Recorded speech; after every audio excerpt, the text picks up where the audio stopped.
Thank you for joining me. I'm glad you're here. My name is Jarrell. I develop games for a living, and today we are going to discuss the topic of Mixtape. Mixtape is a game that has been launched recently and has garnered interesting discussion over the internet. We have games journalists and review websites such as IGN reviewing the game with a perfect 10 all across the board.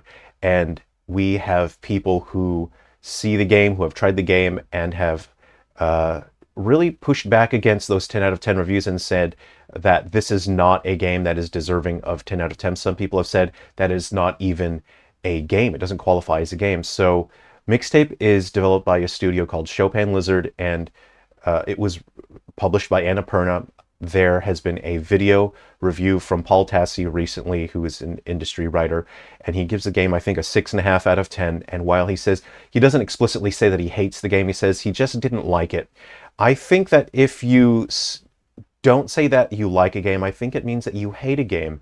And that's okay. It's okay. People are justified. They're allowed to dislike something, and people are allowed to like something. And for people that are pushing back and they're sort of spreading this sense of, I dislike this game, that's totally fine. You are allowed to say that you dislike the game.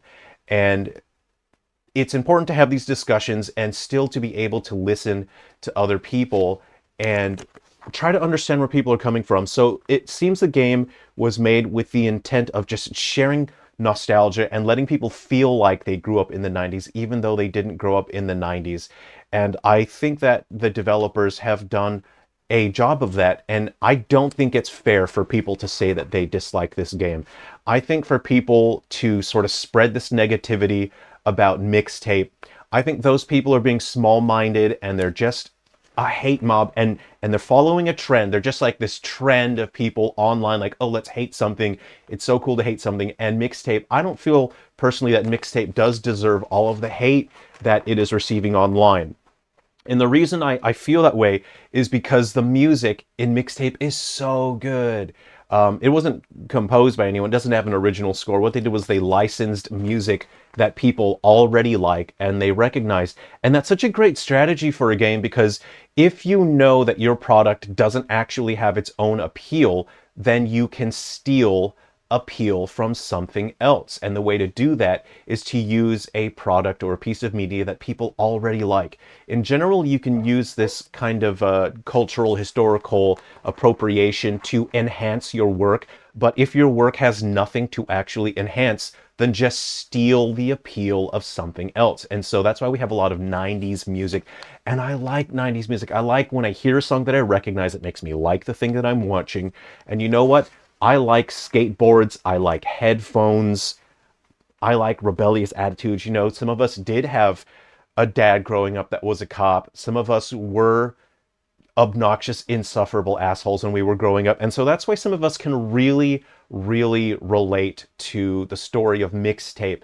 And something that I really like about Mixtape is that as you get older, some of us did come from the 90s, some of us come from the 70s and 80s. And what I really like about Mixtape is that your hands won't hurt when you experience the game, because as you get older, a lot of us are getting arthritis. Some of us have worked as laborers and have done work where some of us do have arthritis in our hands now.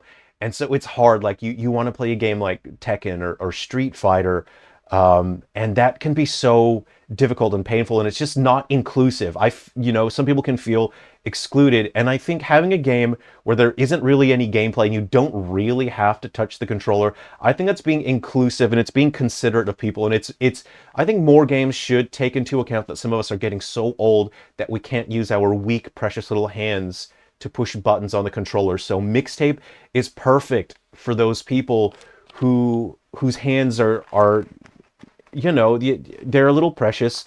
And so this is the perfect experience. So if you just want to listen to some cool music and look at colors on the screen, people are saying that the game doesn't deserve a 10 out of 10, but I am going to share my personal thoughts and my review on that. And is this a 50?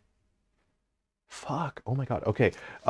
This is a 10 out of 10 for me. Mixtape is basically the best game that I've ever played. I disagree with Paul Tassi entirely. I cannot agree with anything that Paul Tassi has said, because Mixtape has such good music. Oh my God, you guys. And the fact that you can play, yeah, it's so good. And this is going to be my game of the year. This is a 10 out of 10. It's so good, guys. Mixtape is so good. Oh, I didn't actually play it. It only lasts 2.5 hours. I'm not going to waste my time on a pretend game that only lasts 2.5 hours. I didn't play it. I'm just signal boosting. But it's so good. Oh my God, you guys, 10 out of 10. You have to play Mixtape. Oh my God, it is so good.